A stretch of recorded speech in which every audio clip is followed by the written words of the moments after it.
வணக்கம் சாவித்ரி சமையலுக்கு உங்களை வரவேற்கிறேன். இன்னைக்கு காலிஃப்ளவர் வடை எப்படி செய்யலாம்ங்கறத பார்க்கலாங்க.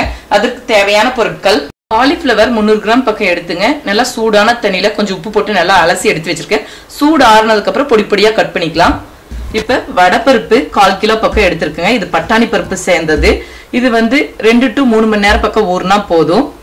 இது கூட கலந்துக்கிறதுக்கு பொடியா கட் பண்ணி இருக்கிற கருவேப்பிலை, 1 டீஸ்பூன் சோம்பு பிடிக்காதவங்க சீரகம் சேர்த்துக்கலாம். சிறு துண்டு அளவு, அதாவது ஒரு அரை விரல் துண்டு அளவுக்கு இஞ்சி எடுத்திருக்கேங்க.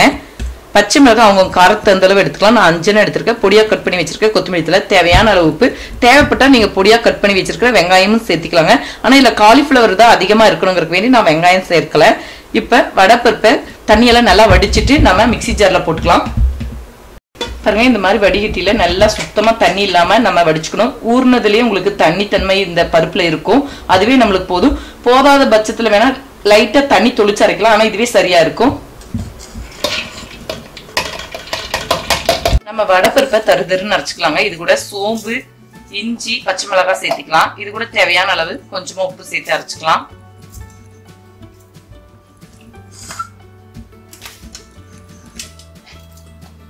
பாருங்க, இந்த அளவுக்கு நல்லா தருதருன்னு அரைச்சுக்கலாம். இதை ஒரு பவுல்ல மாத்திக்கலாம். அரைச்சு வச்சிருக்கிற வடைப்பருப்பு கூட நம்ம பொடியா கட் பண்ணி வச்சிருக்கிற காலிஃப்ளவர், கருவேப்பிலை, கொத்தமல்லி தலையை கலந்துக்கலாங்க. நல்லா சுடுதண்ணியில அலசினதுக்கு அப்புறம் நல்லா தண்ணியில சுத்தமா வடிச்சிட்டு நீங்க காலிஃப்ளவரை கட் செய்துக்கலாம். பொடி பொடியா கத்தியில கட் பண்ணிக்கிட்டா சரியா இருக்கும். இதை நல்லா கலந்து விட்டுக்கலாம். உப்பு பத்தலைன்னா கொஞ்சம் சுவை பார்த்துட்டு உப்பு சேர்த்திக்கலாம்.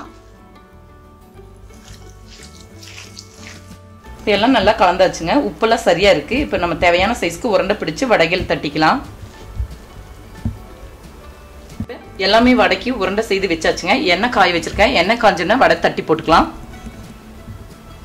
பாருங்க, வடையில கொஞ்சம் லேசா தண்ணி தொட்டுட்டு இந்த மாதிரி நம்ம தட்டிட்டு ஒவ்வொன்னா போட்டுக்கலாம். ஒரு 3-4 போட்டுக்கிட்டா சரியா இருக்கும். எண்ணெய் காஞ்சிருச்சுங்க. அதே மாதிரி அடுத்தது போட்டுக்கலாம்.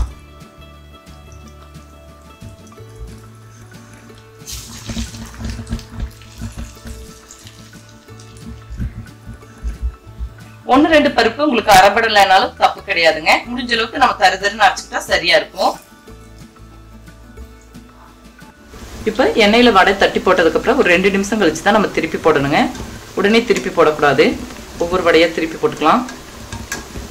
நல்லா வெந்து சலசலப்பெல்லாம் அடங்கினதுக்கு அப்புறம் நம்ம வடிகட்டி எடுத்துடலாம். பார்த்து கவனமா மெதுவா வடை தட்டி போடணும்.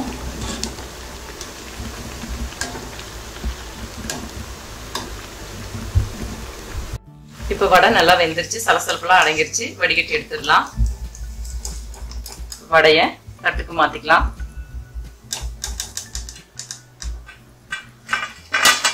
அடுத்தது போட்டுக்கலாம். இப்ப சூப்பரா சுவையான முறுமுறுப்பான காலிஃப்ளவர் வடை நம்ம செய்துட்டோங்க. இதே முறையில நீங்க வீட்டுல செய்து பாருங்க.